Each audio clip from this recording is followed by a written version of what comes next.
Hello students, welcome to Affairs Cloud. My name is Vikas. So friends, we have an application by the name Careers Cloud which you can go and download through the Play Store.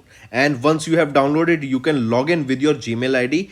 And why I am suggesting you this application, because this is the one-stop solution for all the current affairs. This is the best of the best application and the platform where you can enhance your learning through help.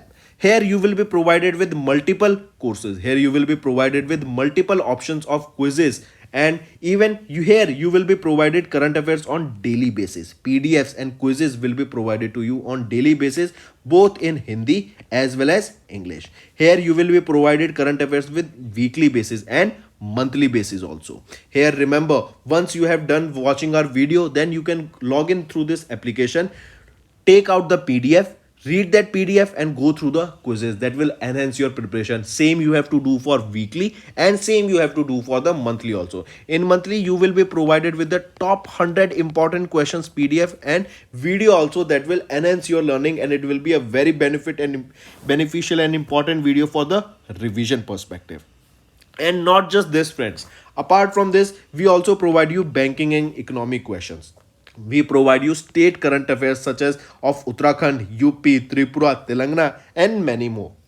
Not just this, apart from this we also provide you topic wise current affairs, and the topics that we are providing you are really important. These topics are such as national affairs, international affairs, important days, sports, defense, science and technology, apps and web portals, obituary. These are the important topics that are being asked in various exams across India. So these are the topics that are must and should be covered and will be beneficial for the preparation of the students.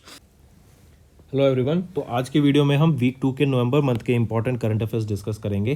काफ़ी important session रहेगा, तो and तक बने रहिएगा। चलिए start करें।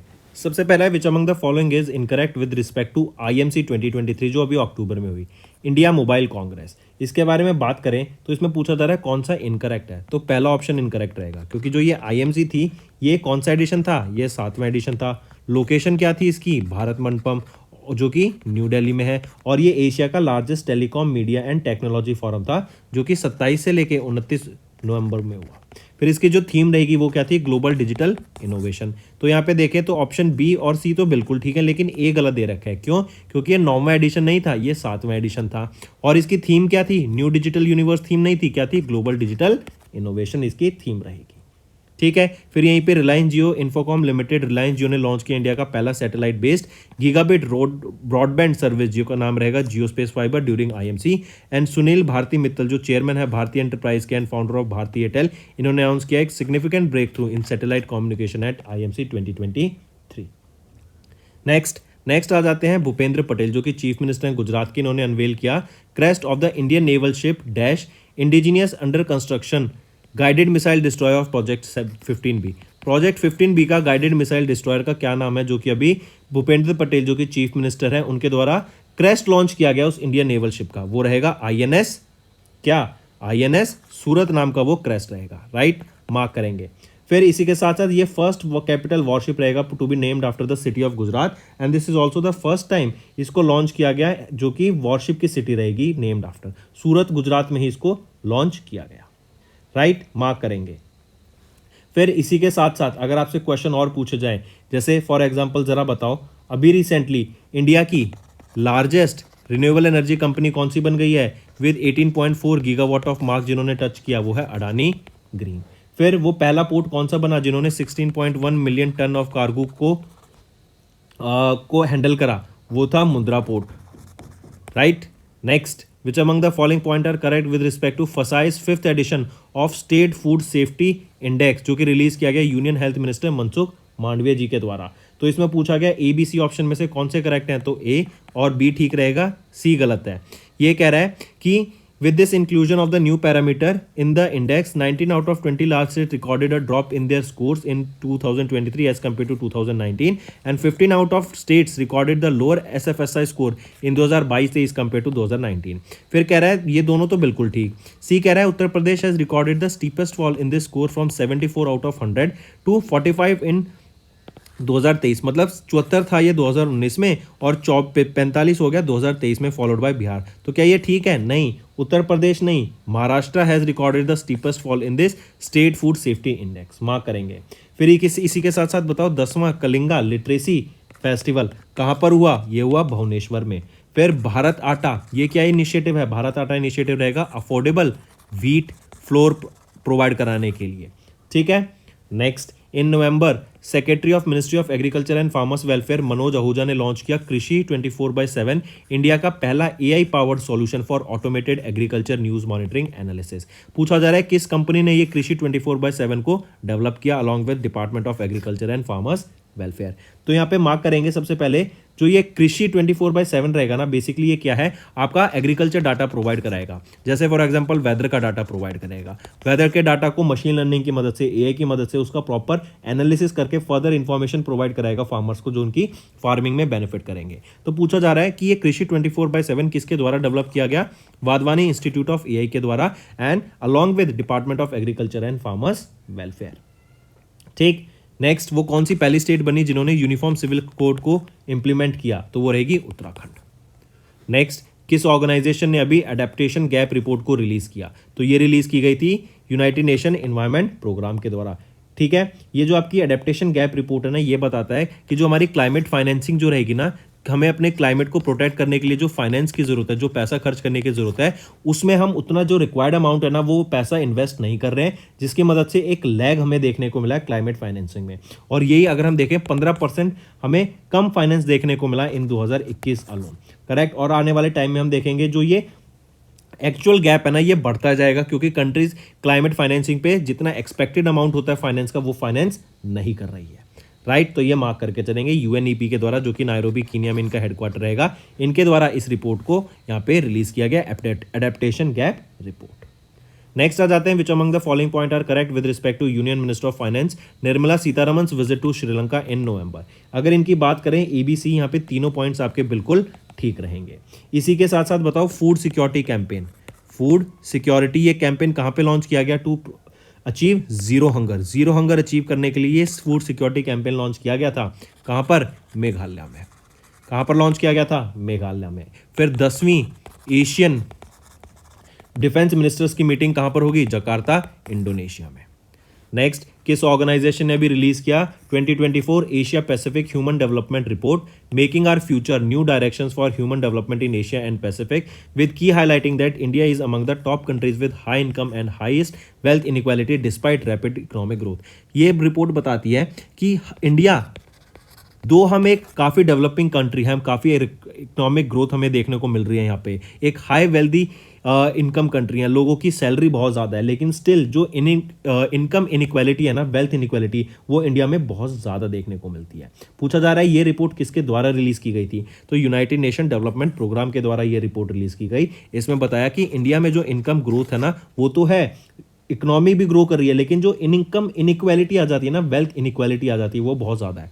अगर income growth की बात करें सन 2000 से लेके सन 2022 के बीच, तो 442 से लेके 2389 का हमें मतलब $442 पर कैपिटा से हमें 2389 डॉलर्स पर कैपिटा हमें देखने को मिला। पावर्टी की बात करें 2004 से लेके 2019 के बीच में, इस 15 साल के बीच में 40% से पावर्टी सिर्फ 10% रह गई है। काफ़ी ज़्यादा रिडक्शन हमें यहाँ पे देखने को मिला है।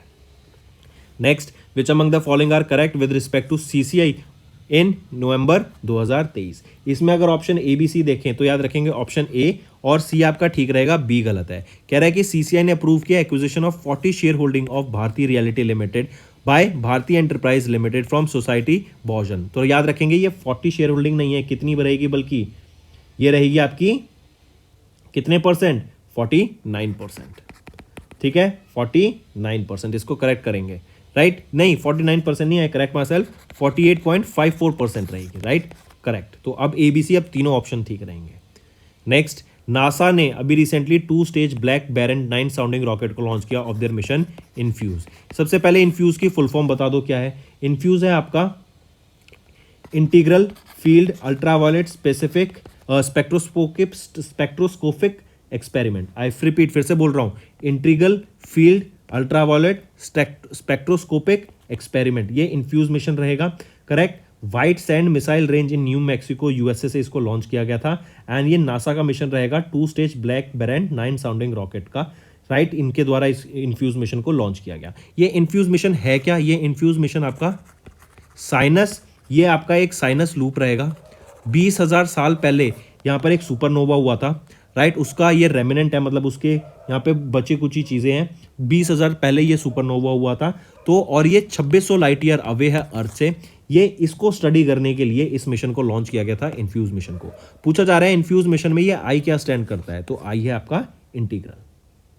नेक्स्ट, अभी इंडियन वीमेंस हॉकी टीम ने इंडियन वीमेन हॉकी टीम ने 7th edition women Asian championship trophy जीत ली है। किसको हरा के फाइनल्स में? तो इन्होंने जापान की वीमेंस टीम को फाइनल में हराया और 7वीं एडिशन वीमेंस एशिया चैंपियनशिप को जीत लिया, करेक्ट। और ये लोकेशन कहाँ पे, इसका फाइनल कहाँ पे हुआ था? रांची में हुआ था। रांची झारखंड में हमें इसका फाइनल देखने को मिला था, तो मार्क करके चलेंगे, काफी इंपॉर्टेंट। फिर इसी के साथ साथ अगर मैं बात करूं एम्प्लॉय वेलबींग इंडेक्स में इंडिया की क्या रैंक रहती है, तो इंडिया आ जाता है 2nd पोजीशन पे इन employees wellbeing index. And Turkey इन्होंने टॉप किया इन एम्प्लॉयज वेलबींग इंडेक्स में, और जापान का लास्ट रैंक पे आ जाता है in the employees wellbeing index में। Next, who has been recently appointed as the additional secretary of the ministry of electronics and IT, तो किनको अपॉइंट किया गया है as the additional secretary of the ministry of electronics and IT? वो रहेंगे Abhishek Singh, right. Abhishek Singh को यहाँ पे अपॉइंट किया गया है, मार्क करके चलेंगे। फिर इसी के साथ साथ अभी किस कंट्री को एक नया वॉल्केनो मिला after an undersea volcano eruption, तो वो रहेगा जापान को भी एक नया आइलैंड मिल गया है because of a volcano eruption. Next, name the minister जिन्होंने रिसेंटली लॉन्च किया Jal Diwali water for women, women for water awareness campaign under AMRUT. AMRUT क्या है? Atal mission for rejuvenation and urban transformation in partnership with national urban livelihood mission. तो किस ministry के द्वारा? Ministry of housing affairs के द्वारा launch किया गया जल Diwali water for women, women for water awareness campaign under Atal mission for rejuvenation and urban transformation, correct. Mark करके चलेंगे। फिर इसी के साथ साथ अगर आपसे पूछा जाए इंक्लूसिवनेस इंडेक्स में इंडिया की क्या रैंक रहेगी, तो इंडिया 117वीं पोजीशन पे आ जाता है out of 129 nations in inclusiveness index by US varsity, और न्यूजीलैंड ने यहाँ पे टॉप किया, फर्स्ट आई इस पर्टिकुलर इंडेक्स में। Next, which among the following are correct with respect to global conference on corporation in enforcement matters held in new Delhi 30 अक्टूबर से 1 नवंबर के बीच में? अगर यहाँ पे देखें कौन सा ऑप्शन ठीक रहेगा, तो बी ऑप्शन और सी ऑप्शन ठीक रहेगा, पहला गलत है। ये कह रहा है union minister of finance Nirmala Sitharaman ने इनॉग्रेट किया 2nd global conference on corporation in enforcement matters with the theme AI and wisdom of heart for a fully human communication. तो क्या ये ठीक है? तो नहीं, ये जो आपकी थीम है ना, ये गलत है यहाँ पे, क्योंकि थीम है it takes a network to fight a network, right. ये आपकी थीम रहेगी इस पर्टिकुलर कॉन्फ्रेंस की। अब ये ऑप्शन ठीक आ जाता है। बी कह रहा है इस कॉन्फ्रेंस को ऑर्गेनाइज कराएगा बाय डीआरआई, जो कि है directorate of revenue intelligence under CBIC in consultation with world customs organisation, जो कि ब्रुसेल्स बेल्जियम में रहेगा, और सी ऑप्शन भी आपका ठीक रहेगा। फिर यूबीएस ने इंडिया की जीडीपी कितनी प्रोजेक्ट की 2023 के लिए, वो है 6.3%। मूडीज ने इंडिया की जीडीपी कितनी प्रोजेक्ट की 2023 के लिए, 6.7%। Next, union minister of labour and employment Bhupendra Yadav, इन्होंने वर्चुअली इनॉग्रेट किया dash foundation day of the employees provident fund organisation 1 नवंबर को। तो ये कौन सा एडिशन था? तो ये 71st एडिशन था of the foundation day of EPFO employees provident fund organisation, जो कि 1 नवंबर को ऑब्जर्व किया गया था, राइट। मार्क करके चलेंगे। और इसी के दौरान भविष्य निधि अवार्ड्स को भी लॉन्च किया गया, प्रेजेंट किया गया during the 71st EPFO foundation day, right. फिर इसी के साथ साथ इंडिया को किस ऑर्गेनाइजेशन ने अभी $400 मिलियन का लोन दिया, करेक्ट, ताकि अर्बन डेवलपमेंट की जा सके, अर्बन एरियाज को डेवलप किया जा सके, तो वो रहेगा एशियन डेवलपमेंट बैंक। देन अभी किस बैंक को रिसीव हुआ आरबीआई का approval to make their securities a wholly owned subsidiary, वो है आईसीआईसीआई बैंक की सिक्योरिटीज को होली ओन्ड सब्सिडरी बनाने के लिए आरबीआई का अप्रूवल मिल गया है। Next, which of the following points are correct with respect to the world's first global AI safety summit held in November? अगर इसकी बात करें ABC, तो यहाँ पे तीनों ऑप्शन आपके ठीक रहेंगे। अभी AI सेफ्टी समिट हुई थी यूनाइटेड किंगडम में, एंड इसका एम क्या था कि रेगुलेशंस लाने के लिए कि कैसे हम AI को ऑपरेट करेंगे, कैसे कंपनीज को उनको क्या क्या चीज़ों का ध्यान रखना है क्योंकि AI को बनाने में, क्योंकि AGI आर्टिफिशियल जनरल इंटेलिजेंस एक काफ़ी खतरनाक और एक डेंजरस कंसेप्ट है। और इसके बाद आ जाता है ASI आर्टिफिशियल सुपर इंटेलिजेंस, ये इसके बाद का भी कंसेप्ट है। ये और ज़्यादा आपका काफ़ी ज़्यादा डेंजरस एक आपका एडवांसमेंट रहेगी अगर हम यहाँ तक पहुँचते हैं। तो उससे पहले हमें रेगुलेशन चाहिए, और ये बोला जा रहा है कि आने वाले 1 साल तक हम यहाँ पे रेगुलेशन इसके लिए ला देंगे। तो याद रखेंगे यूके में हुई थी आपकी ये पहली ग्लोबल AI सेफ्टी समिट, और इसको ब्लेचली डिक्लेरेशन के नाम से जाना गया, राइट। ब्लेचली डिक्लेरेशन क्या है कि जहां पर नेशंस ने आके AI से रिलेटेड कि हम सेफ्टी से यूज करेंगे AI को, एंड AI सेफ्टी समिट जो कि यूके में हुई थी वहां पर इसको साइन किया था, उसको ब्लेचली डिक्लेरेशन के नाम से जाना गया। फिर याद रखेंगे यूके के प्राइम मिनिस्टर ऋषि सुनाक ने लॉन्च किया वर्ल्ड का पहला AI safety institute in UK to examine, evaluate and test the new type of artificial intelligence. Next, किस ऑर्गेनाइजेशन ने कोलैबोरेट किया यूएन के साथ to create a new stamp collection and first day envelopes to honour Marie Curie on her 120th birth anniversary observed on 7 November. Marie Curie कौन थी जिन्होंने आपका radiation discover किया था अननोइंगली, राइट। आप मेरे को नाम बताओ उन्होंने कौन से मिनरल को डिस्कवर किया था या कौन से एलिमेंट को उन्होंने डिस्कवर किया था जो कि रेडियो एक्टिव था, और रेडियो एक्टिव रेडिएशन की वजह से ही इनकी जान चली गई। याद रखेंगे ये वो पहली वीमेन थी जिनको नोबेल प्राइज मिला था केमिस्ट्री में, as well as Nobel prize मिला था फिजिक्स में, करेक्ट। और एक चीज और पूछा जा रहा है कि किस ऑर्गेनाइजेशन ने अभी यूएन के साथ कोलैबोरेट करके इनके ऑनर में एक नया स्टैम्प का collection and first day envelopes को लॉन्च किया। तो वो कौन सी रहेगी बताइए, वो है IAEA जो कि है इंटरनेशनल एटॉमिक एनर्जी एजेंसी, ठीक है। फिर बताओ टॉरेंट गैस, टॉरेंट गैस के मैनेजिंग डायरेक्टर कौन अपॉइंट किए गए हैं, वो है मनोज जैन। मनोज जैन को अपॉइंट किया गया है टॉरेंट गैस का मैनेजिंग डायरेक्टर।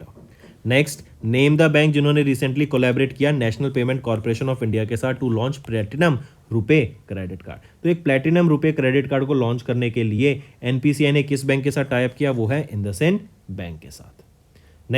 नेक्स्ट याद रखेंगे अभी नेशनल गेम्स हुए थे, 37वें नेशनल गेम्स थे, कहाँ पर हुए थे, गोवा में हुए थे। किस स्टेट ने यहाँ पे मेडल टैली में टॉप किया, तो महाराष्ट्र ने मेडल टैली में टॉप किया। एंड इसी के साथ साथ बताओ 2 गोल्ड मेडल यहाँ पे जीतने वाली व्यक्ति कौन बनी, वो है दीपिका कुमारी।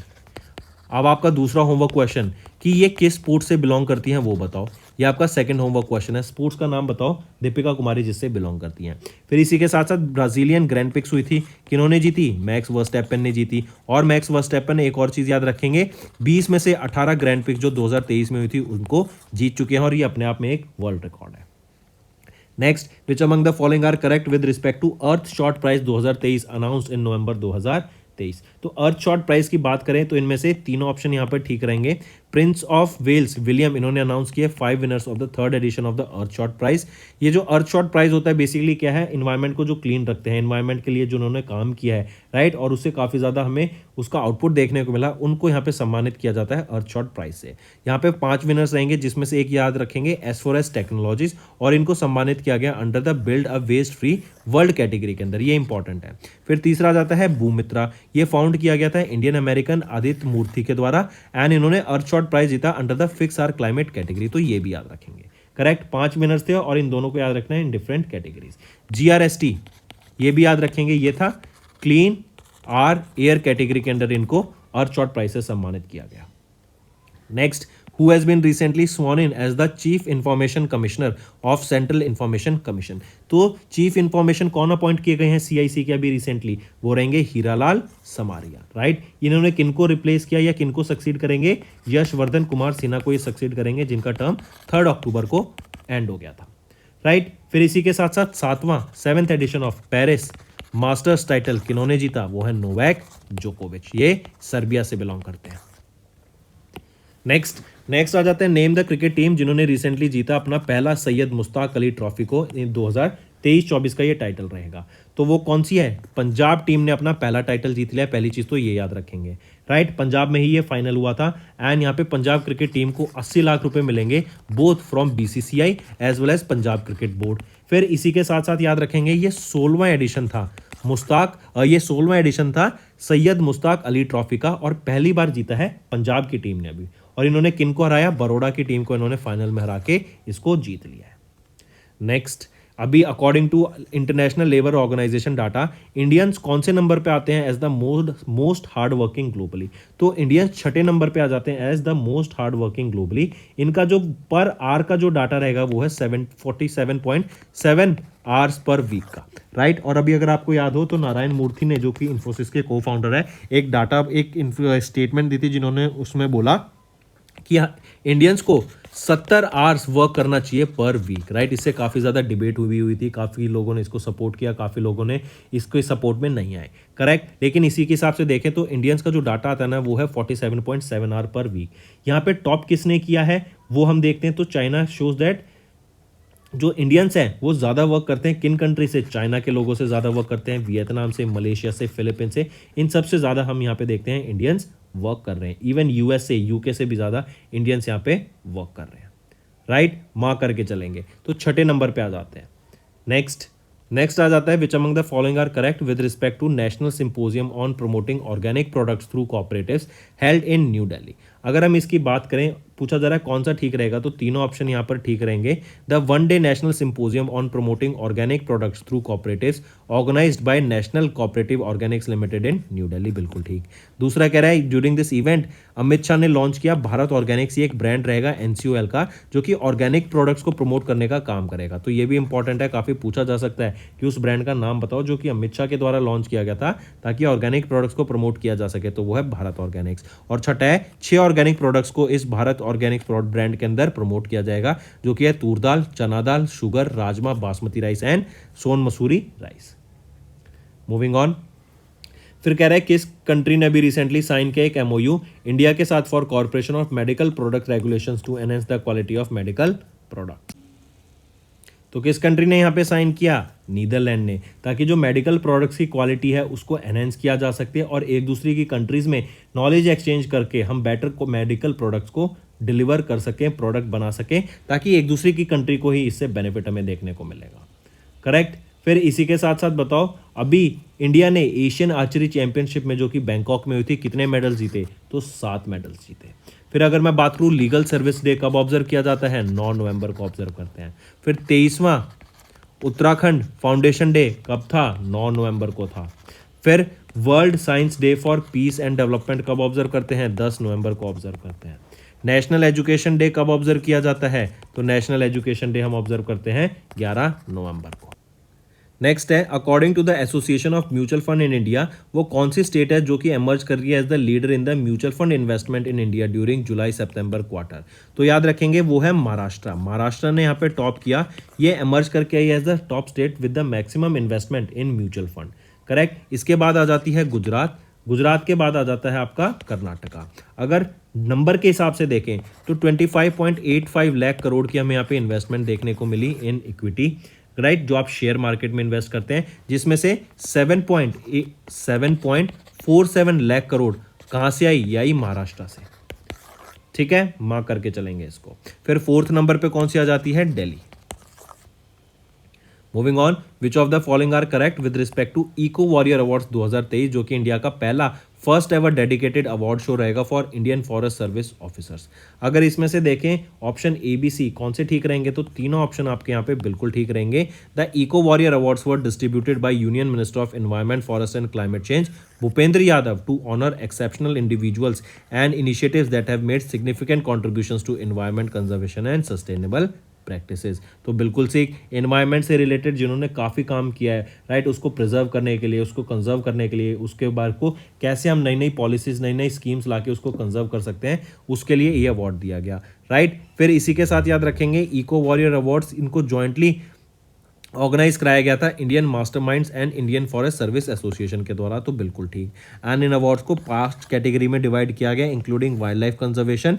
डॉक्टर मोहन राम इनको अवार्ड किया गया under the wildlife conservation for his work in the wildlife conservation in Gir forest, तो ये भी बिल्कुल ठीक रहेगा, ठीक। नेक्स्ट आते हैं, फिर नेक्स्ट बात कर रहे हैं नेम द एक्टर जिनको अभी अपॉइंट किया गया as the UPI safety ambassador by NPCI. तो national payment corporation of India ने अभी पंकज त्रिपाठी को अपॉइंट किया था as their UPI safety ambassador, मतलब यूपीआई की अवेयरनेस क्रिएट कराने के लिए कि ये पेमेंट के तौर पर बिल्कुल सेफ है, सिक्योर है और इससे जो आप पेमेंट करेंगे वो आपकी पेमेंट सक्सेसफुल होगी। तो ये भरोसा जताने के लिए जनरल पब्लिक को ये पंकज त्रिपाठी को यहाँ पे UPI ambassador, UPI safety ambassador appoint किया गया। ठीक, फिर इसी के साथ साथ बताओ run for unity. Run for unity ये एक इवेंट हुआ, लखनऊ में हुआ। लखनऊ का है, यूपी में हुआ, राइट। एंड ये बर्थ एनिवर्सरी थी, किनकी बर्थ एनिवर्सरी पे हुआ? तो सरदार हटेल की बर्थ एनिवर्सरी पे हमें ये देखने को मिला। नेक्स्ट, इन नवंबर धूरबा नारायण घोष जो कि डीएन घोष हैं, ये फॉर्मर चेयरमैन थे ऑफ डैश बैंक जिनका निधन हो गया। तो ये फॉर्मर चेयरमैन थे स्टेट बैंक ऑफ इंडिया के जिनका रिसेंटली अभी निधन हो गया, और ये 12वें फॉर्मर चेयरमैन थे स्टेट बैंक ऑफ इंडिया के जिनका भी निधन हो गया, राइट। 1985 से लेके 1989 तक ये यहाँ पे इस पोजीशन पे थे of the chairman of SBI. And 95 की एज में इन कोलकाता वेस्ट बंगाल इनका निधन हो गया। एंड 1928 में कोलकाता इन वेस्ट बंगाल ओनली इनका जन्म हुआ था। फिर उस यूनिवर्सिटी का नाम बताओ जिनकी खुद की अपनी एक सैटेलाइट है, तो वो है अलीगढ़ मुस्लिम यूनिवर्सिटी। ये वो यूनिवर्सिटी है जिनकी अपनी खुद की एक सैटेलाइट रहेगी। Next, when was world urbanism day observe across the globe. World urbanism day बोले या फिर इसको मैं बोलूं world town planning day. Town planning day कब ऑब्जर्व किया जाता है? ये जनरली ऑब्जर्व किया जाता है 8 नवंबर को, राइट। और इसकी थीम याद रखेंगे, लर्न ग्लोबली अप्लाई लोकली। ये आपकी थीम रहेगी world urbanism day as well as world town planning day की। Next, when was national legal service day observe across India. तो नेशनल लीगल सर्विस डे हम 9 नवंबर को ऑब्जर्व करते हैं अक्रॉस इंडिया, राइट। और इस बार 29वां नेशनल लीगल सर्विस डे हमने observe करा, मार्क करके चलेंगे इसको। फिर इसी के साथ बताओ, अभी रिसेंटली वर्ल्ड फूड इंडिया ये एक समिट हुई थी, कहाँ पर हुई? न्यू दिल्ली में हुई। किसके द्वारा इनॉग्रेट की गई? पीएम मोदी के द्वारा इनॉग्रेट की गई। फिर इसी के साथ साथ ग्लोबल हाउसिंग प्राइस राइज, ये एक डाटा रिलीज किया गया जिसमें इंडिया की कौन सी सिटी 4th पोजीशन पे आती है। तो मुंबई सिटी ने यहाँ पे 4th पोजीशन सिक्योर की in the global housing price rise. फिर अभी किस कंट्री ने इंडियंस के लिए वीजा फ्री एंट्री अलाउ कर दिया टू बूस्ट टूरिज्म? वो है थाईलैंड। फिर इसके अलावा वियतनाम एंड इवन श्रीलंका ने यहाँ पे वीजा फ्री एंट्री अलाउ कर दिया इंडियंस को। Next, in which Indian state Lipulekh pass was located. तो लिपुलेख पास कहाँ पर लोकेटेड है? तो उत्तराखंड में आपका लिपुलेख पास लोकेटेड रहेगा, मार्क करके चलेंगे, राइट। देन इसी के साथ साथ जरा बताओ किस कंपनी ने अभी रिसेंटली पार्टनर किया Reliance beauty and personal care limited के साथ, ताकि ब्यूटी रिटेल डेवलप किया जा सके इंडिया में? तो वो रहेगा सेफोरा। सेफोरा ये आपका वर्ल्ड का लीडिंग ओमनी चैनल है for beauty retailer, right. And इन्होंने Reliance beauty and personal care limited के साथ टाई अप किया ताकि ये मिलके आगे ब्यूटी से रिलेटेड प्रोडक्ट्स को इंडिया में लॉन्च कर सके। फिर इसी के साथ साथ ज़रा बताओ, अभी दिल्ली में आर्टिफिशियल रेन कराने की बात की गई ताकि पॉल्यूशन को रोक सके। तो कौन सी इंस्टीट्यूट के आईआईटी ने यहाँ पे टाई अप किया था इनके साथ ताकि आर्टिफिशियल रेन कराई जा सके? और इन्होंने अभी भी कुछ टाइम पहले आर्टिफिशियल रेन को टेस्ट किया था, तो वो है आईआईटी कानपुर, करेक्ट। चलिए next which of the following are correct with respect to world food India जो कि न्यू दिल्ली में हुआ? अगर इससे रिलेटेड बात करें तो ऑप्शन ए और सी ठीक रहेंगे, बी ऑप्शन गलत है। ए कह रहा है कि पीएम मोदी ने 2nd एडिशन अभी वर्ल्ड फूड इंडिया का ऑर्गेनाइज कराया, जो कि होस्ट करा, जो कि या इनॉग्रेट करा, जो कि कराया गया था, ऑर्गेनाइज कराया गया था ministry of food processing industry के द्वारा, तो बिल्कुल ठीक। सी कह रहा है during the inaugural event PM Modi ने अनाउंस किया एक seed capital aid of 380 crore rupees to support over 1 lakh self help group members, तो बिल्कुल ठीक।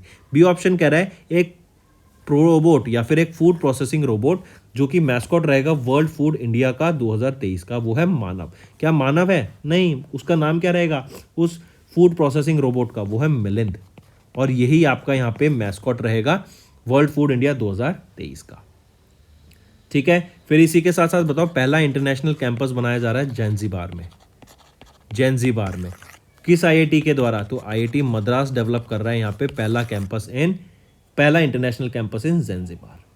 Next, which of the following are correct with respect to international solar alliance? International solar alliance 2015 में start किया गया था इंडिया एंड फ्रांस के द्वारा मिलके। इसका हेडक्वार्टर गुरुग्राम हरियाणा में है एंड प्रोजेक्ट हेड रहेंगे अजय माथुर। फिर यहाँ पे कहा जा रहा है इसमें से बताओ ABC में से कौन सा ऑप्शन आपका ठीक रहेगा? तो याद रखेंगे ए बी सी, यहाँ पे ए और बी ठीक रहेगा, सी गलत है। ए कह रहा है कि अभी 6ठी असेंबली हुई इंटरनेशनल सोलर अलायंस की, भारत मंडपम में हुई, न्यू दिल्ली में, और इंडिया ने होस्ट की, तो बिल्कुल सही। बी कह रहा है आईएसए ने अनाउंस किया global solar facility to stimulate and investment into solar power project and इन्होंने यहाँ पे $35 मिलियन का कैपिटल रेज किया, तो बिल्कुल सही। सी कह रहा है पेरू अभी 97th मेंबर बन गया था ऑफ इंटरनेशनल सोलर अलायंस, तो बिल्कुल नहीं, वो था चिली, एंड ये 97th नहीं 95th मेंबर बना था अभी इंटरनेशनल सोलर अलायंस का, तो अब ठीक है ये 3 ऑप्शन।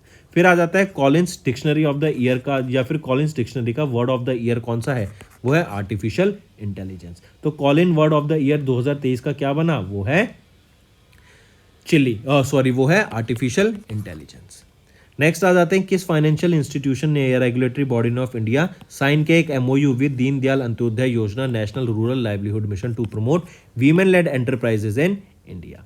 तो क्या रहेगा बताइए, किस फाइनेंशियल इंस्टीट्यूशन ने अभी रिसेंटली साइन किया एमओयू विद दीनदयाल अंत्योदय योजना, तो वो है आपका सिडबी ने, right. State small industries development bank of India ने एमओयू साइन किया Deendayal Antyodaya Yojana national rural livelihood mission के साथ to promote women led entrepreneurship in India. यहाँ पे वीमेंस को प्रमोट किया जाएगा, उनको सिखाया जाएगा, अलग अलग उनको जो सेल्फ हेल्प ग्रुप्स हैं उनको काफ़ी सारे इनिशिएटिव्स प्रोवाइड कराए जाएंगे, उनको समझाया जाएगा कि कैसे ग्रो करना है, कैसे कनेक्शंस बनाने हैं, राइट, कैसे बिजनेस चलता है, तो उसके बारे में यहाँ पे सारी फाइनेंशियल एजुकेशन प्रोवाइड कराई जाएगी।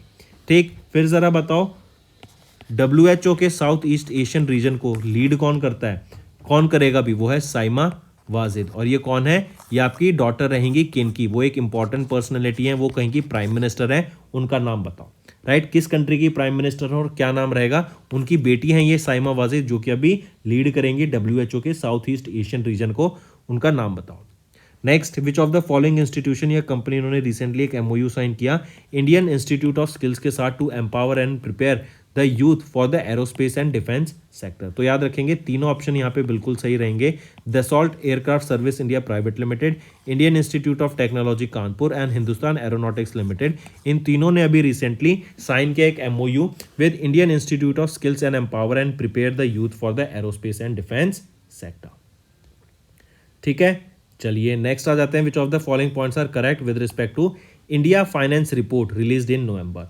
तो इससे बारे में अगर हम बात करें इंडिया फाइनेंस रिपोर्ट की, तो तीनों ऑप्शन आपके यहाँ पे बिल्कुल ठीक रहेंगे, तो मार्क करके चलेंगे इसको।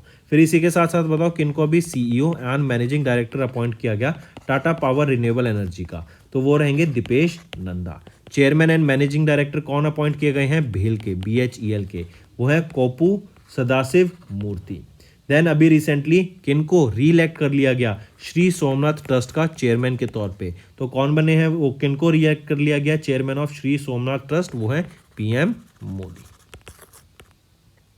ठीक, नेक्स्ट, नेशनल आयुर्वेदा डे कब ऑब्जर्व किया गया, तो नेशनल आयुर्वेदा डे हम ऑब्जर्व करते हैं 10 नवंबर को, right, national Ayurveda day. And Ayurveda की जो इंपॉर्टेंस है और इंडिया में जो हम इतना ज़्यादा मानते हैं आयुर्वेदा को, उससे रिलेटेड ये हेल्थ हम अपनी ठीक कर सकते हैं, राइट, इससे रिलेटेड जो पोटेंशियल है आयुर्वेदा का हमारे प्रिवेंशन में एंड ट्रीटमेंट में, उसके बारे में अवेयरनेस क्रिएट कराने के लिए ये डे ऑब्जर्व किया जाता है, राइट। नेशनल आयुर्वेदा डे 10 नवंबर को ऑब्जर्व किया गया और इस साल 2023 में इसका 8वां एडिशन हमने ऑब्जर्व किया।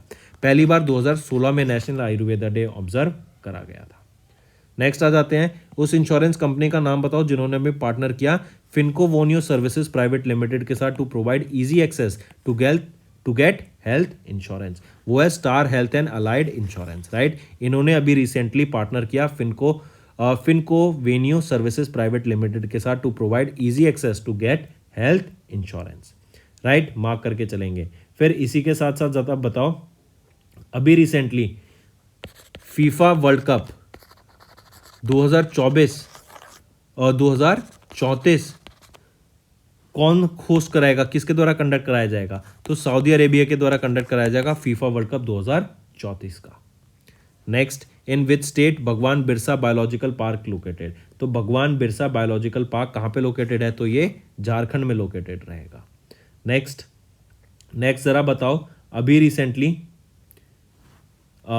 रिसेंटली वर्ल्ड वेगन डे कब ऑब्जर्व किया गया था, 1 नवंबर को। वर्ल्ड जेलीफिश डे 3 नवंबर को। International day for biosphere reserve भी 3 नवंबर को ऑब्जर्व किया गया था।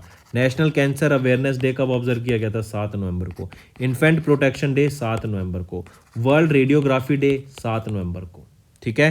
Next, the ministry of coal amended the Shakti policy to grant coal linkage for a minimum of 3 months to a maximum of 1 year. इससे क्या होगा? Transparency बनी रहेगी एंड जो कोल का जो आप ठेका दिया जाता है आपकी कोल माइंस का, वो एक ट्रांसपेरेंट तरीके से होगा। करेक्ट। एंड ये शक्ति पॉलिसी यही बताती है कि scheme for harnessing and allocating कोयला ट्रांसपेरेंसी इन इंडिया, ये एक पॉलिसी है जिससे सरकार जो ठेकेदार होते हैं उनको यहाँ पे कोयला को निकालने के लिए एक ठेका देगी और उसका मिनिमम 3 मंथ से लेके 1 साल तक ये आपको प्रोवाइड कराया जाएगा। तो राइट ऑप्शन 2 रहेगा।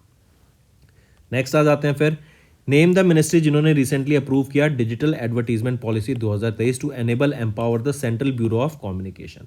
तो वो है ministry of information and broadcasting. Right. ये एनेबल करेगी सेंट्रल ब्यूरो ऑफ कम्युनिकेशन को, ताकि गवर्नमेंट यहाँ पे जो भी वो नई कैंपेन्स लॉन्च कर रहे हैं, जो भी नई स्कीम्स लॉन्च कर रहे हैं, उसको डिजिटल मीडिया स्पेस के तौर पर अपने कैंपेन्स को लॉन्च कर सके, उसके बारे में लोगों को जागरूक कर सके एंड जो नई पॉलिसीज आ रही हैं उनके बारे में लोगों को अवेयर कराया जा सके, ताकि एक आउटर रीच ज़्यादा लोगों तक ये अवेयरनेस पहुंच सके, ज़्यादा लोग उस पॉलिसी का बेनिफिट ले सके।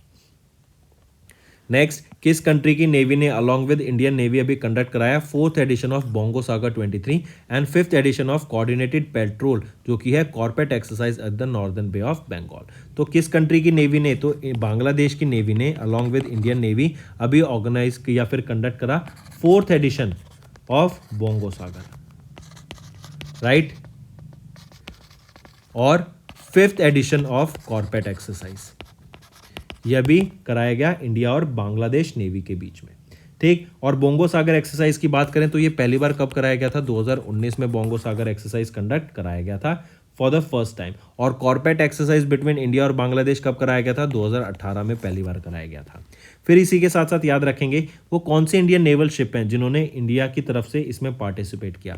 तो INS कूथर एंड INS किल्तन, इन दोनों का यहाँ पर हमें पार्टिसिपेशन देखने को मिला इन दीज एक्सरसाइज, जो कि इंडिया की तरफ से था।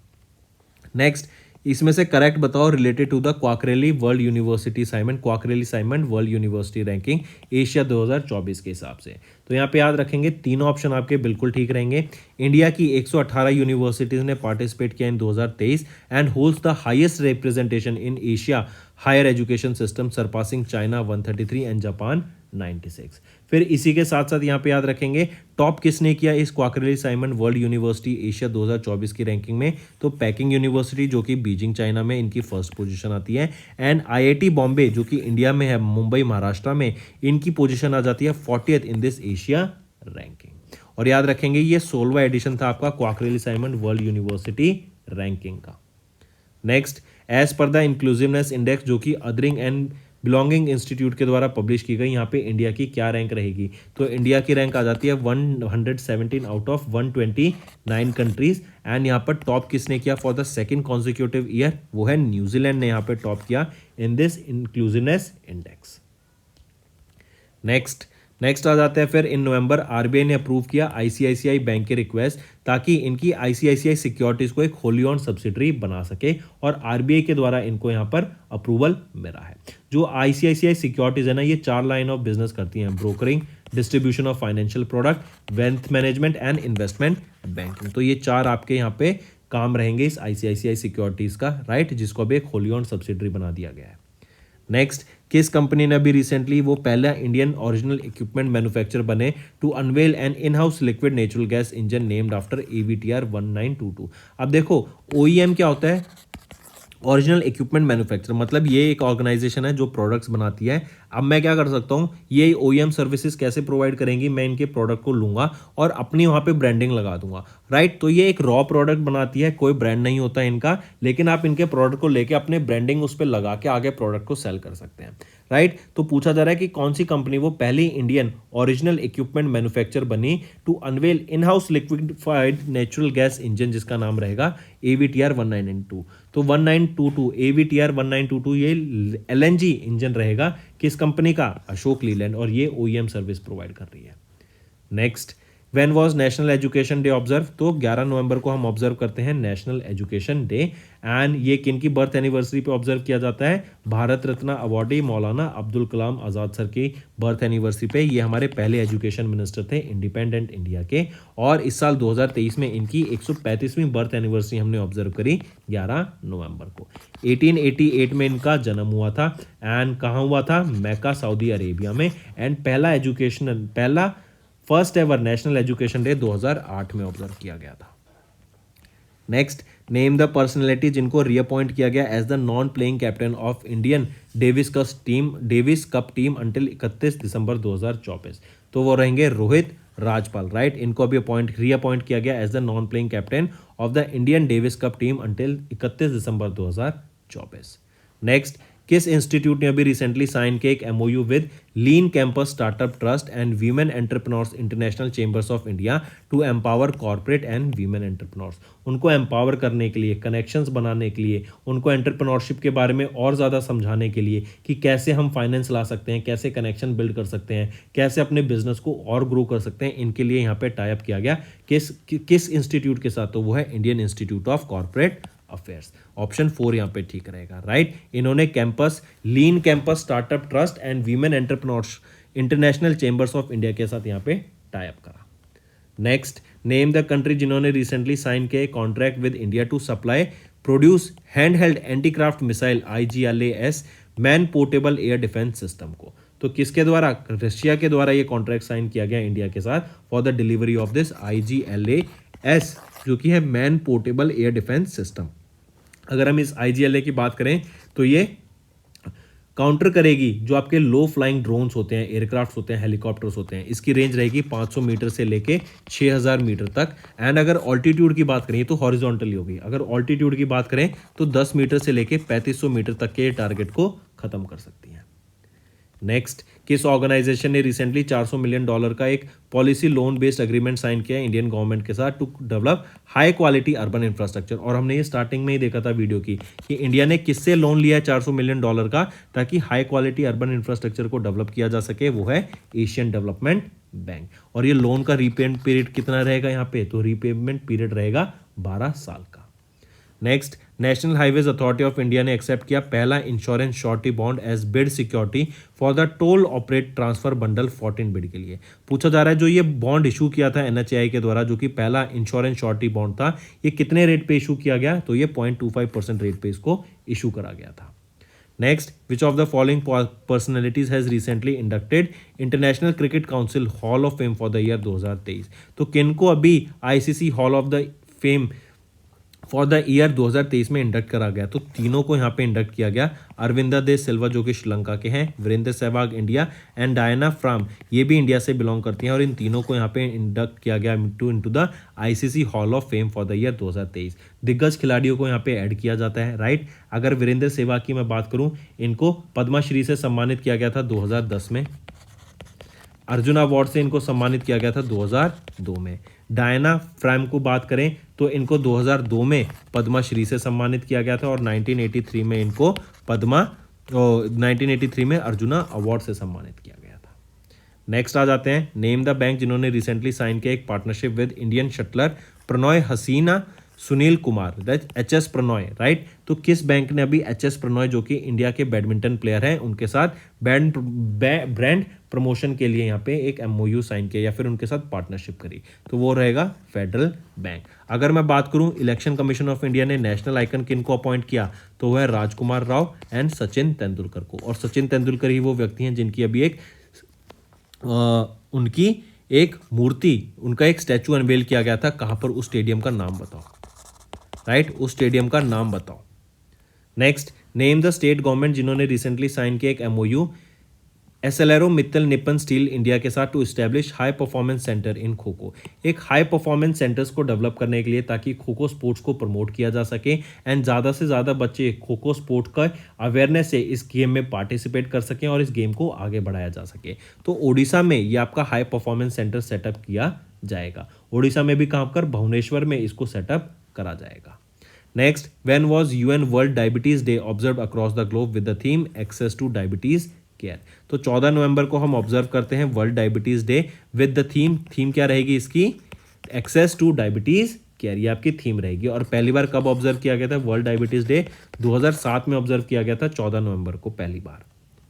नेक्स्ट आ जाते हैं यूनियन गवर्नमेंट ने नोटिफाई किया the transfer of justice Vivek Kumar Singh from Allahabad high court to dash. तो याद रखेंगे यूनियन गवर्नमेंट ने जस्टिफाई किया और नोटिफाई किया the transfer of justice Vivek Kumar Singh from Allahabad high court to Madras high court.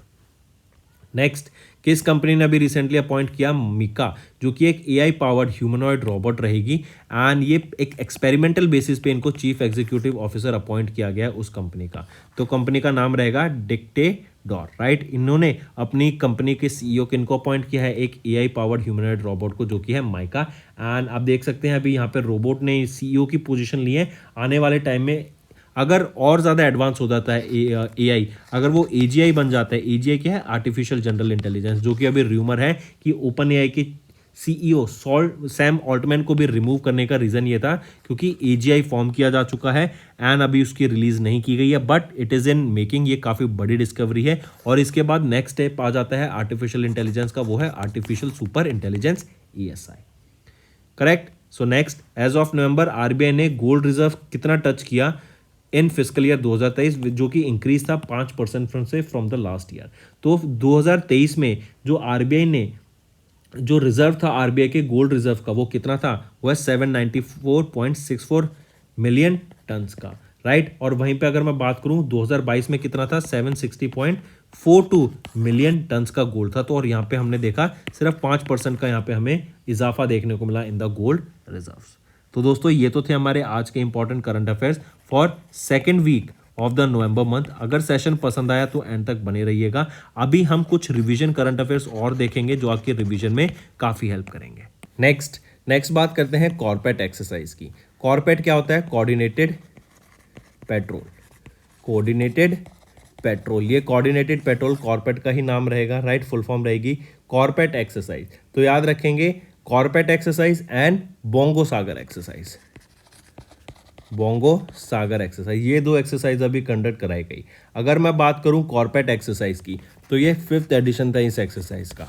Bongo सागर की बात करूं तो ये 4th एडिशन था इस बोंगो सागर एक्सरसाइज का। Indian navy and Bangladesh navy के बीच में ये एक्सरसाइज कंडक्ट कराई गई थी एंड लोकेशन भी इंपॉर्टेंट आ जाती है, बे ऑफ बंगाल, ये आपकी लोकेशन रहेगी जहां पर इस एक्सरसाइज को कंडक्ट कराया गया था। 7 से लेकर 9 नवंबर के बीच में इन एक्सरसाइज को कंडक्ट कराया गया। कोऑर्डिनेटेड पेट्रोल 5वीं एडिशन, बोंगो सागर 4थी edition, Indian navy and Bangladesh navy के बीच में ये एक्सरसाइज कंडक्ट कराई गई। फिर यहीं पे याद रखेंगे ये जो एक्सरसाइज थी ना, अब पूछा जाए कि इंडिया की तरफ से किस इंडियन नेवल शिप ने पार्टिसिपेट किया, तो INS कुथार ने, एंड इसी के साथ साथ anti submarine corvette and INS Kiltan and एक डॉर्नियर एयरक्राफ्ट जो कि एक पेट्रोल एयरक्राफ्ट होता है, इसने भी यहाँ पे पार्टिसिपेट किया। बांग्लादेश की तरफ से BNS अबू बाकर जो कि है बांग्लादेश नेवी शिप, अबू बाकर ने पार्टिसिपेट किया। ये डॉर्नियर से आपको याद आया होगा कि डॉर्नियर 228 ये भी तो एक एयरक्राफ्ट था, पेट्रोल एयरक्राफ्ट था, सर्वेलेंस एयरक्राफ्ट, जो कि सर्वेलेंस के लिए श्रीलंका को गिफ्ट किया गया था। और ये 2nd एडिशन था या फिर 2nd एयरक्राफ्ट था जो इनको गिफ्ट किया गया था। पहला वापस इंडिया आ चुका है फॉर रिपेयर एंड मेंटेनेंस। ठीक है, तो ये हो गया आपका CORPAT and Bongo Sagar exercise, 5वीं कॉर्पेट 4थी बोंगो सागर एक्सरसाइज जो भी बे ऑफ बंगाल में हुई। Next, India along with which country इन्होंने एक डील साइन की for the supply and production of IGLA air defence system. तो याद रखेंगे रशिया ने इंडिया के साथ मिलके यहाँ पे अभी एक ये डील साइन करी जहाँ पे हम सप्लाई करेंगे एंड प्रोड्यूस करेंगे IGLA एयर डिफेंस सिस्टम को, करेक्ट। यहीं पे याद रखेंगे ये जो कॉन्ट्रैक्ट रहेगा ना, ये किसके लिए है, एंटी एयरक्राफ्ट मिसाइल के लिए, एंटी एयरक्राफ्ट मिसाइल, जो क्या है IGLAS man portable air defence system, man pads, correct. इसकी आप फुल फॉर्म यहाँ पे देख सकते हैं। रशिया ने एक कॉन्ट्रैक्ट साइन किया to supply and produce hand held anti aircraft missile जो कि है IGLAS man portable air defence system, MANPADS, India को। ठीक है, IGLAS ये क्या है, design to counter low flying aircrafts and helicopters and it has a range of 500 metres to 6000 metres and altitude में अगर हाइट में देखा जाए तो 10 मीटर से 3500 मीटर तक ये ऊपर जा सकती है। फायर एंड फॉरगेट प्रिंसिपल पे मतलब ये ऑटोमेटिकली लॉक हो जाती है मिसाइल किसी भी टारगेट पर, उस पर ये वर्क करती है। And it is exported bye Russian defence export agency जो कि है रोसोबोरॉन एक्सपोर्ट। फिर यही याद रखेंगे, इंडिया वर्ल्ड का लार्जेस्ट आर्म इंपोर्टर है, वहीं पर रशिया रिमेन्स वर्ल्ड का लार्जेस्ट आर्म सप्लायर। चलिए, अगर इसी के अलावा फ्रेंड्स कुछ और क्वेश्चंस देखें, जैसे फॉर एग्जांपल मेरा युवा भारत, किनके द्वारा ये प्लेटफॉर्म को लॉन्च किया गया था, ये पोर्टल को, तो पीएम मोदी के द्वारा लॉन्च किया गया था माय भारत, इस पोर्टल को।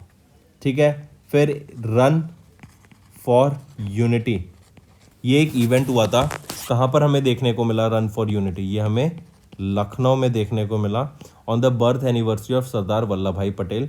और लखनऊ को ही याद रखेंगे यूपी का बिगेस्ट आईटी हब बनाया जा रहा है पूरे इंडिया में, राइट। इंडिया का लार्जेस्ट आईटी हब कहाँ पे सेटअप किया जा रहा है, यूपी के लखनऊ में। ठीक, फिर इसी के साथ साथ बिग बास्केट ने टॉप किया फेयर वर्क इंडेक्स 2023 को for gig workers. Next thing, अभी recently city of literature, UNESCO city of literature कौन सी बनी है, वो है कोझिकोडे। कहाँ पर है, केरला में। यहीं पे अगर पूछा जाए यूनेस्को सिटी ऑफ म्यूजिक कौन सी डिक्लेयर की गई है, वो है ग्वालियर। कहाँ पर है, मध्य प्रदेश में। Next, which organisation is providing loan to India for quality urban infrastructure. तो क्वालिटी इंफ्रास्ट्रक्चर डेवलप करने के लिए इंडिया में, अर्बन इंफ्रास्ट्रक्चर को डेवलप करने के लिए, ताकि बेटर इंफ्रास्ट्रक्चर होगा तो सर्विस डिलीवरी अच्छी होगी, ज़्यादा अच्छी कंपनीज आएंगी, करेक्ट, वहाँ पे एम्प्लॉयमेंट बढ़ेगी, ज़्यादा लोगों को रोज़गार मिलेगा। तो किसके द्वारा ये किया गया, एशियन डेवलपमेंट बैंक के साथ मिलकर यहाँ पर अभी $400 मिलियन का लोन प्रोवाइड करने की बात की गई, ताकि क्वालिटी अर्बन इंफ्रास्ट्रक्चर को डेवलप किया जा सके। एंड इससे क्या होगा, ये जो लोन है, एक तो याद रखेंगे 12 साल का यहाँ पे रिटर्न पीरियड रहेगा, आपको प्रिंसिपल जो रीपेमेंट होगा 12 साल तक आपको इसको वापस पे करना पड़ेगा। ठीक, तो याद रखेंगे इंफ्रास्ट्रक्चर को डेवलप करने के लिए, आपका ये हाई क्वालिटी इंफ्रास्ट्रक्चर को डेवलप करने के लिए एशियन डेवलपमेंट बैंक ने यहाँ पे $400 मिलियन का लोन अप्रूव किया। फिर यहीं पे आप देखेंगे कि ये 2 प्रोग्राम्स के लिए था बेसिकली, एक तो है सस्टेनेबल अर्बन डेवलपमेंट जहाँ पे हम इंफ्रास्ट्रक्चर डेवलपमेंट की बात करेंगे, दूसरा आ जाता है सर्विस डिलीवरी प्रोग्राम, तो यहाँ पे हम क्वालिटी सर्विसेज भी डिलीवर करेंगे, क्योंकि इंफ्रास्ट्रक्चर एक बार बन गया, सर्विसेज में क्या हो जाएंगी, जैसे फॉर एग्जाम्पल, छोटा सा एग्जाम्पल, मेंटेनेंस सर्विस होती है। आप किसी सोसाइटी में रहते हैं तो वहाँ पर आप मेंटेनेंस चार्ज देते हैं ताकि वहाँ का आपकी साफ सफाई अच्छी से हो सके, चीज़ों का ध्यान रखा जा सके, तो वो आपकी सर्विस डिलीवरी प्रोग्राम में आ गया। ठीक, फिर इसी के साथ साथ ज़रा बताओ, अभी रिसेंटली एजुकेशनल टाइज को बढ़ावा देने के लिए इंडिया ने किस कंट्री के साथ एक एमओयू साइन किया, तो इंडिया ने एक एमओयू साइन किया यूएई के साथ, ताकि एजुकेशनल कैपेबिलिटीज़ को एक दूसरे के साथ बढ़ाया जा सके। Then vibrant Gujarat international road show, vibrant Gujarat international road show, ये कहाँ पर हुआ था, ये दुबई यूएई में हमें देखने को मिला, vibrant Gujarat international road show, correct. फिर किस ऑर्गेनाइजेशन के द्वारा भी एक वर्कशॉप कराई गई, Goa road map for tourism के ऊपर, I repeat, Goa road map for tourism के ऊपर अभी एक वर्कशॉप हुई थी, किसके द्वारा कराई गई थी, तो नीति आयोग के द्वारा इसको कराया गया। ठीक है, फिर प्रधानमंत्री गरीब कल्याण अन्न योजना को कितने साल तक एक्सटेंड कर दिया है, 5 साल का एक्सटेंशन मिल गया है 2028 तक। नेक्स्ट आ जाते हैं इंडिया का पहला dedicated award show for Indian forest service officers. Indian forest service officers के लिए पहला डेडिकेटेड अवार्ड शो था, कहां पर हुआ, न्यू दिल्ली में हुआ। क्या नाम रहेगा, इको वॉरियर अवार्ड्स। ठीक है, न्यू दिल्ली में हुआ था। एंड जो एनवायरनमेंट से रिलेटेड जो लोग कंट्रीब्यूट करते हैं, जिनका कंट्रीब्यूशन बहुत ज़्यादा होता है, करेक्ट, जो एक इम्पैक्ट डालते हैं अपने कंट्रीब्यूशन से एनवायरनमेंट पर, उनको यहाँ पे सम्मानित किया जाता है by this eco warrior awards. ये फर्स्ट एवर एडिशन था, इंडियन फॉरेस्ट सर्विस ऑफिसर्स के लिए ये लॉन्च किया गया था। इन अवार्ड्स को डिस्ट्रीब्यूट किया गया बाय भूपेंद्र यादव जी, जो कि हमारे minister of environment, forest and climate change रहेंगे। इस अवार्ड की ऑर्गेनाइज किसके द्वारा कराया गया था, इको अवार्ड्स को ये ऑर्गेनाइज कराया गया था Indian warriors and Indian forest service association के द्वारा इनको ऑर्गेनाइज कराया गया था। फिर यहीं पे कुछ अवार्ड्स याद रखेंगे, ये 5 कैटेगरी में अवार्ड दिए गए थे। 2 कैटेगरी इंपॉर्टेंट याद रखेंगे, एक तो है वाइल्ड लाइफ कंजर्वेशन और दूसरी आ जाती है wild life protection. Wild life conservation की बात करें तो डॉक्टर मोहन राम, और वाइल्ड लाइफ प्रोटेक्शन की बात करें तो Ritesh Sarothiya. I repeat, wildlife conservation की बात करें तो डॉक्टर मोहन राम को सम्मानित किया गया, और वाइल्ड लाइफ प्रोटेक्शन अवार्ड की बात करें तो रितेश सरोथिया को यहां पे सम्मानित किया गया। नेक्स्ट आ जाते हैं अपॉइंटमेंट्स पर। अभी recently NPCI national payment corporation of India ने अपॉइंट किया है यूपीआई सेफ्टी एम्बेसडर। ये यूपीआई सेफ्टी एम्बेसडर का काम क्या रहेगा, बेसिकली यूपीआई के बारे में अवेयरनेस क्रिएट कराना और लोगों को जागरूक करना कि यूपीआई एक सेफ इंस्ट्रूमेंट है फॉर पेमेंट। एंड इसी के लिए किनको अपॉइंट किया गया है यूपीआई का सेफ्टी एम्बेसडर, वो रहेंगे पंकज त्रिपाठी सर। आप इनको पिक्चर में देख सकते हैं, ये काफ़ी फेमस एक्टर है। इनको एक बहुत ही दिग्गज नाम से भी जाना जाता है जो कि है कालीन भैया, क्योंकि इनका जो रोल था मिर्ज़ापुर में, उनके लिए इनको कालीन भैया के नाम से भी काफ़ी फेमस रहता है। इनका जो पहला नेशनल अवार्ड मिला था, नेशनल फिल्म अवार्ड, इनको 2018 में मिला था, और इनको फिर सेकंड नेशनल फिल्म अवार्ड से भी सम्मानित किया गया 2021 में। एनपीसीआई की बात करें, national payment corporation of India, 2008 में ये लॉन्च हुआ था। मुंबई महाराष्ट्र इनका हेडक्वार्टर रहेगा, और यहाँ पे एमडी एंड सीईओ कौन रहेंगे, दिलीप एसपे। नेक्स्ट आ जाते हैं, नेक्स्ट है इंडियन आर्मी, इंडियन एयरफोर्स और इंडियन नेवी ने यहाँ पर अभी 2 ड्रोन्स को इंपोर्ट किया है, बाय करने की बात करी फ्रॉम इजराइल से। ये जो ड्रोन रहेंगे ये है मेल यूएस। मेल यूएस क्या होता है, medium altitude long endurance unmanned aircraft system. Correct, medium altitude long endurance unmanned aircraft system. ये आपके ड्रोन रहेंगे। 2 ड्रोन का नाम क्या रहेगा, एक है हर्मीस 900 और दूसरा ड्रोन रहेगा आपका Heron Mark 2 drone. Hermes 900 Starliner and Heron Mark 2, ये आपके 2 ड्रोन रहेंगे जो कि अभी इनसे प्रोक्योर किए जाएंगे इजराइल से। And Israel based Elbit systems company का नाम है जो इनको डेवलप करती है। तो याद रखेंगे 2 ड्रोन्स हैं इंडियन आर्मी के द्वारा प्रोक्योर किए गए, इंडियन एयरफोर्स और इंडियन नेवी, मतलब हम कह सकते हैं इंडियन फोर्सेज के द्वारा यहाँ पे प्रोक्योर किए गए फ्रॉम इजराइल। इन 2 ड्रोन का नाम याद रखेंगे। नेक्स्ट पर आते हैं, नेक्स्ट है Indian finishes second in Asian archery championship. Asian archery championship की बात करें तो इंडिया की क्या पोजीशन रहेगी, इंडिया आ जाता है सेकंड पोजीशन पे 7 मेडल के साथ। 7 में से अगर मेडल्स देखें तो 3 गोल्ड, 1 सिल्वर और 3 ब्रॉन्ज रहेंगे एशियन आर्चरी चैंपियनशिप में। ये बैंकॉक थाईलैंड में हुई थी ये चैंपियनशिप। 3 से लेके 10 नवंबर के बीच में ये आपकी चैंपियनशिप हुई थी। करेक्ट। फिर यहीं पे अगर मेडल टैली की बात कर रहे हैं तो साउथ कोरिया की यहाँ पे फर्स्ट पोजीशन रहेगी विद 11 मेडल्स।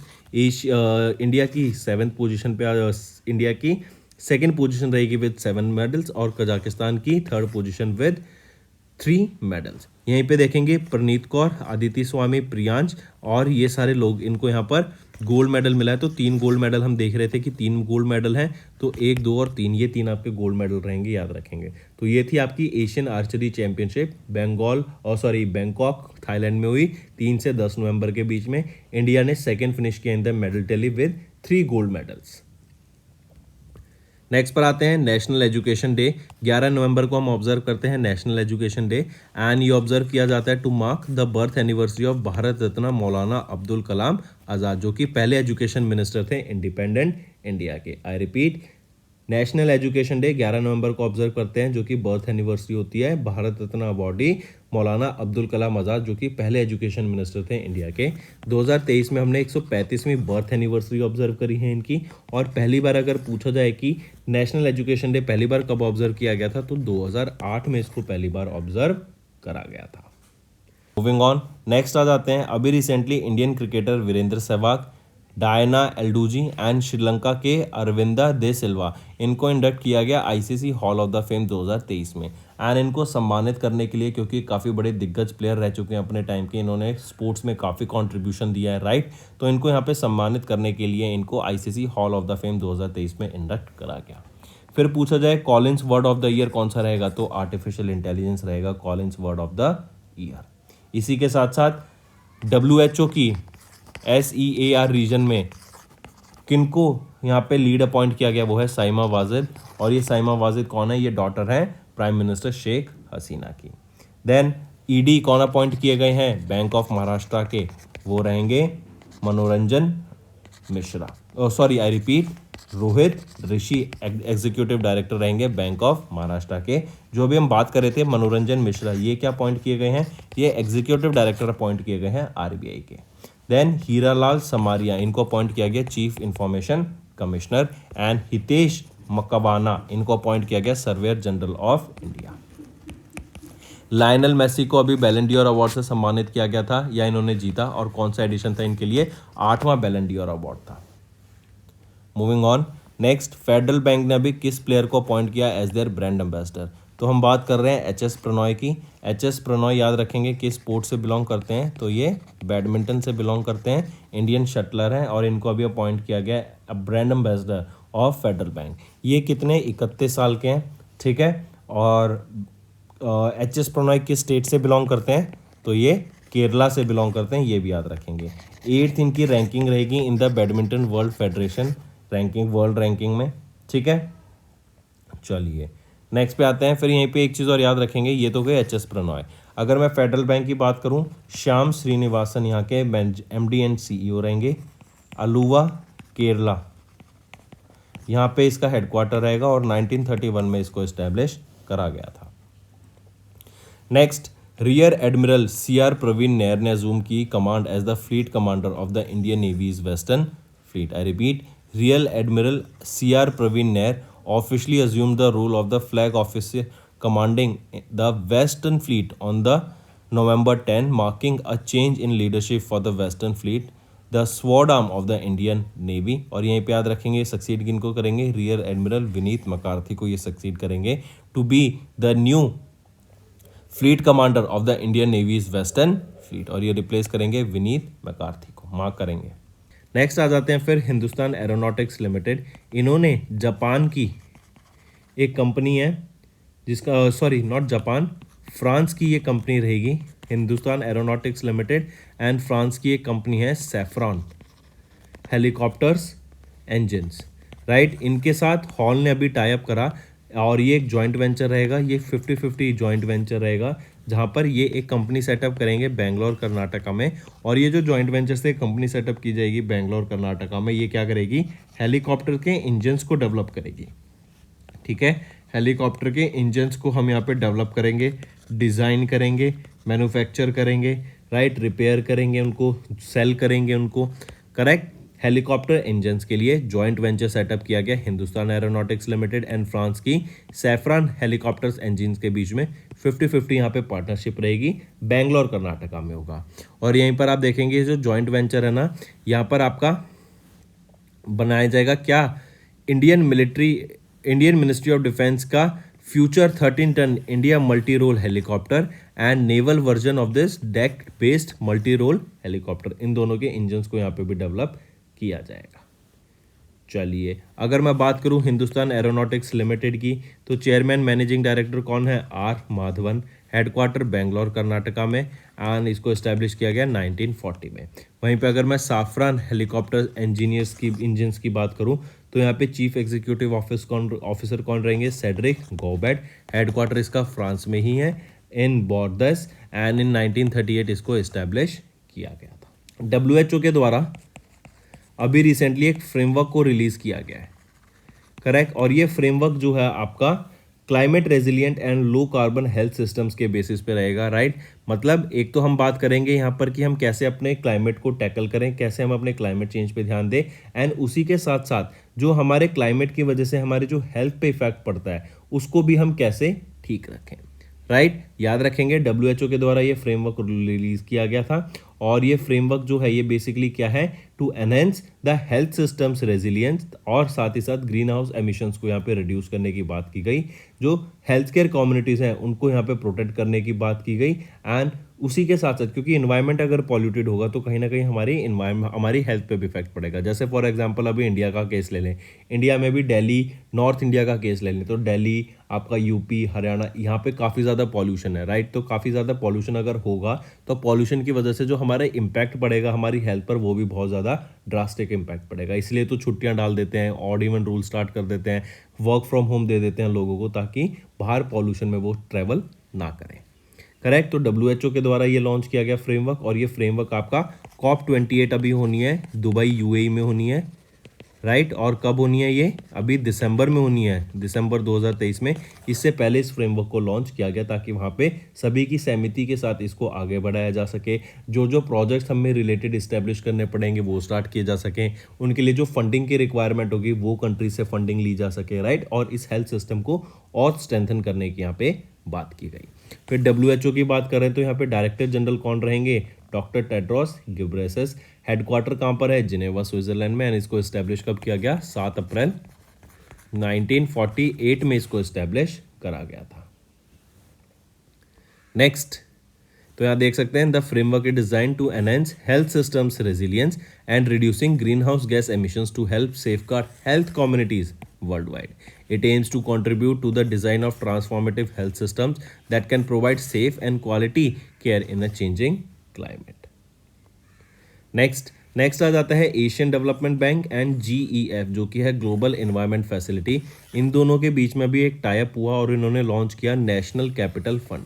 ये जो नेशनल कैपिटल फंड है, बेसिकली ये काम क्या करेगा कि जो भी आपके एशियन डेवलपमेंट बैंक की डेवलपिंग कंट्रीज हैं उनमें जो प्रोजेक्ट्स चल रहे हैं उनको यहाँ पे फंड करने का काम करेगा। अब वो प्रोजेक्ट आपके रिन्यूएबल एनर्जी सेक्टर से रिलेटेड हो सकते हैं, रिन्यूएबल एनर्जी से रिलेटेड हो सकते हैं, कोई इंफ्रास्ट्रक्चर डेवलपमेंट हो सकती है। तो याद रखेंगे, एशियन डेवलपमेंट बैंक ने ग्लोबल एनवायरनमेंट फैसिलिटी के साथ यहाँ पर एक टाइप करा, जिन्होंने मिलकर अभी क्या लॉन्च किया? एक नेशनल कैपिटल फंड। और ये जो नेशनल कैपिटल फंड है ये किस लिए होगा कि जो डेवलपिंग मेंबर्स हैं, जो डेवलपिंग कंट्रीज हैं एशियन डेवलपमेंट बैंक के अंडर आती हैं, उनको यहाँ पे फंड, उनके प्रोजेक्ट्स को फंड करने का ये काम करेगा। और यहीं पर इसी फंड में, नेशनल कैपिटल फंड में, ग्लोबल एनवायरनमेंट फैसिलिटी ने बोला कि हम $15 मिलियन की इन्वेस्टमेंट करेंगे फॉर द सेम। नेक्स्ट आ जाता है, what is the rank of India in gender inclusiveness index. तो जेंडर इंक्लूसिवनेस इंडेक्स में इंडिया की क्या रैंक रहेगी? सबसे पहले तो याद रखो, हम बात कर रहे हैं इंक्लूसिवनेस इंडेक्स की, इंक्लूसिवनेस इंडेक्स। इसमें इंडिया की क्या रैंक रहेगी और ये रिलीज किसके द्वारा किया जाता है? तो इंक्लूसिवनेस इंडेक्स में इंडिया की रैंक रहेगी 117 आउट ऑफ 129 कंट्रीज। यहाँ पे इंडिया की क्या रैंक रहेगी? इंडिया आ जाता है OBI, adhering and belonging institute, correct. इनके द्वारा, ये एक कैलिफोर्निया यूनिवर्सिटी में इनका इंस्टीट्यूट रहेगा, इनके द्वारा ये इंक्लूसिवनेस इंडेक्स को रिलीज किया गया। यहाँ पे इंडिया की रैंक आ जाती है 117 आउट ऑफ 129 कंट्रीज। अब इसी में भी आपकी कुछ और डाटाज आ जाते हैं। फॉर एग्जांपल यहाँ पे पूछा जाता है जेंडर इंक्लूसिवनेस इंडेक्स में इंडिया की क्या रैंक रहेगी? तो जेंडर इंक्लूसिवनेस इंडेक्स में इंडिया की रैंक आ जाती है 121। यहीं पे अगर कुछ और देखें, जैसे फॉर एग्जांपल अभी हमने जेंडर देखा, तो जेंडर में आ जाती है 121। अगर मैं बात करूँ रिलीजियन इंक्लूसिवनेस इंडेक्स, इंडिया की रैंक आ जाती है 129, ठीक। वहीं पे अगर मैं बात करूँ अब डिसेबिलिटी की, डिसेबिलिटी इंक्लूसिवनेस इंडेक्स, तो इंडिया की रैंक आ जाती है 108। वहीं पे रेस इंक्लूसिवनेस इंडेक्स, इंडिया की रैंक आ जाती है 87। एंड लास्ट अगर देखें जनरल पॉपुलेशन इंक्लूसिवनेस इंडेक्स, तो इंडिया की रैंक 40th। और एक और देखते हैं LGBTQ प्लस इंक्लूसिवनेस इंडेक्स, यहाँ पर इंडिया की रैंक आ जाती है 39th, ठीक। यहाँ पे इस इंक्लूसिवनेस इंडेक्स में, जिसमें इंडिया की रैंक 117 आउट ऑफ 129, टॉप किसने किया? तो वो टॉप किया गया है न्यूजीलैंड के द्वारा for the second consecutive time. फिर न्यूजीलैंड के बाद पोर्चुगल सेकंड पोजीशन पे एंड थर्ड पोजीशन पे नीदरलैंड, ठीक। तो इंक्लूसिवनेस इंडेक्स OBI, जो कि है अदरिंग एंड बिलोंगिंग इंस्टीट्यूट, ये कैलिफोर्निया यूनिवर्सिटी में है USA में, यहाँ पर इनके द्वारा रिलीज किया गया। और इंडिया की रैंक क्या रहेगी यहाँ पे? 117। नेक्स्ट आ जाते हैं पब्लिक सर्विस ब्रॉडकास्टिंग डे, 12 नवंबर को ऑब्जर्व करते हैं। एंड ये डे ऑब्जर्व किया जाता है 12 नवंबर को ही, क्योंकि Mahatma Gandhi all India radio में इन्होंने विजिट किया था 1947 में पहली बार। कहाँ पर? ऑल इंडिया रेडियो में, जो कि अब आकाशवाणी है, करेक्ट। इसीलिए इनके जो विजिट को हम ऑब्जर्व करते हैं national public service broadcasting day 12 नवंबर को। नेक्स्ट आ जाता है वर्ल्ड यूजिबिलिटी डे। ये डे ऑब्जर्व किया जाता है, या फिर हम बोले मेक थिंग्स ईजियर डे, ये ऑब्जर्व किया जाता है across the globe on second Thursday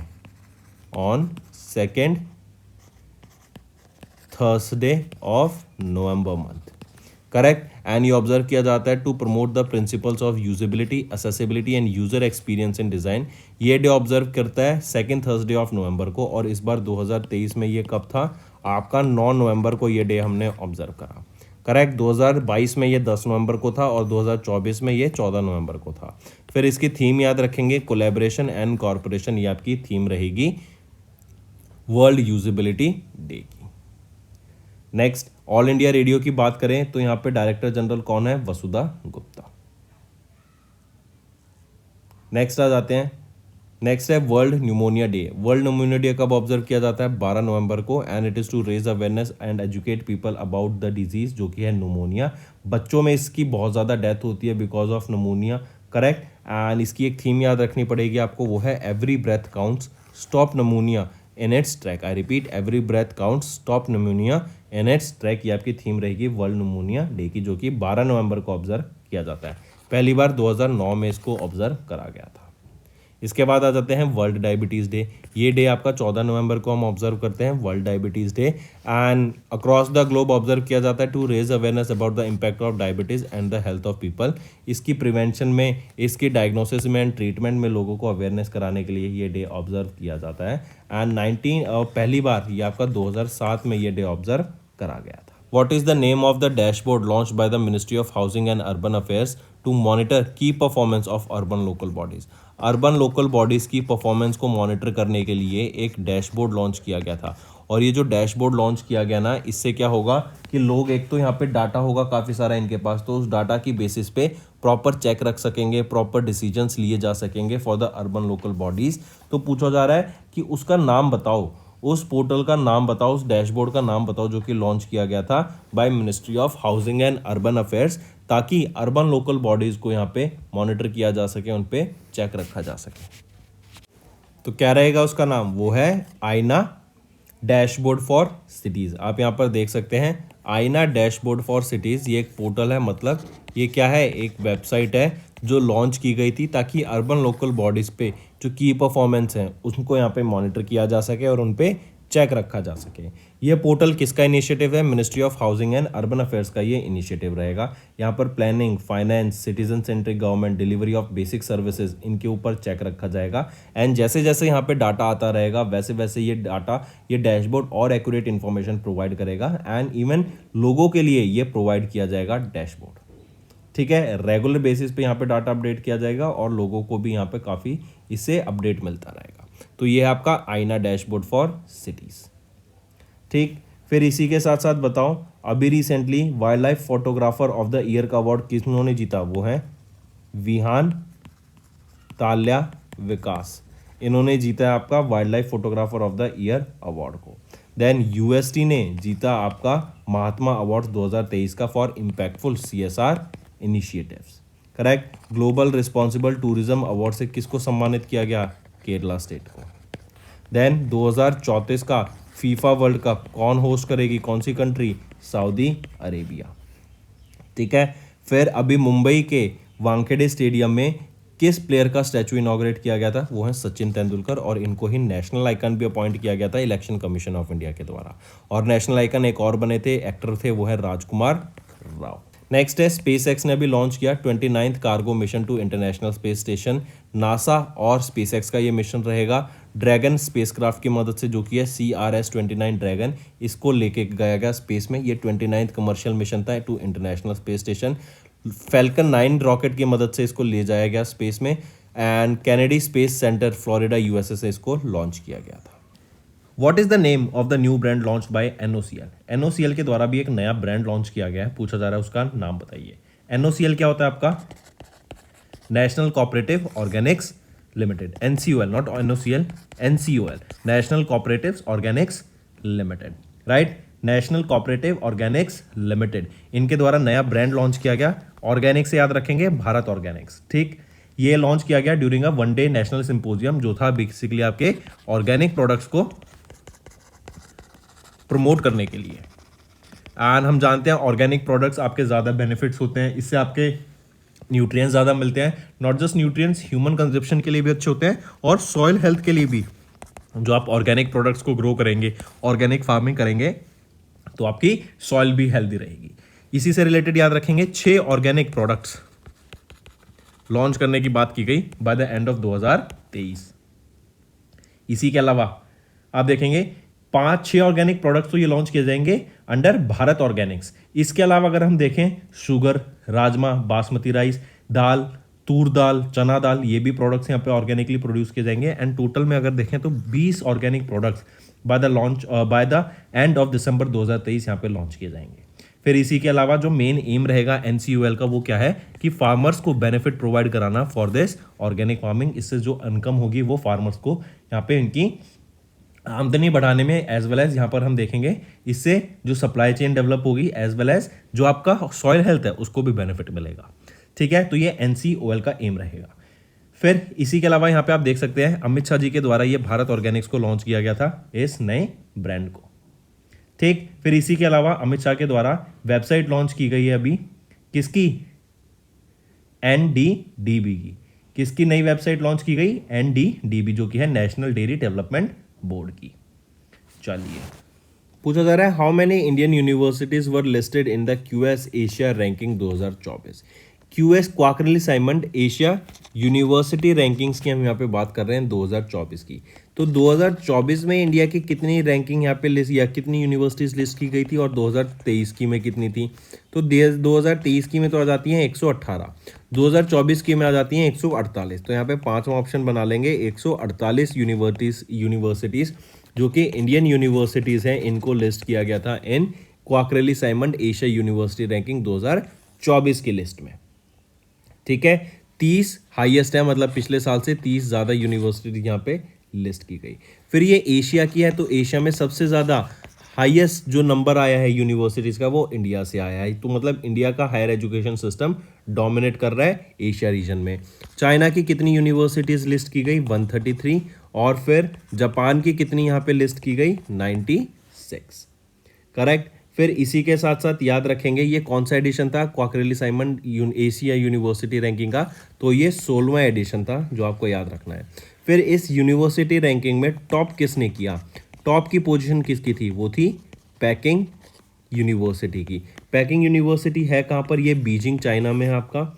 ठीक, इनकी फर्स्ट पोजीशन आती है in this quarterly Symonds Asia university ranking 2024 की। एंड IIT बॉम्बे, इसने इंडियन यूनिवर्सिटीज़ में से टॉप किया, इनकी 40th पोजीशन रहेगी इस लिस्ट में।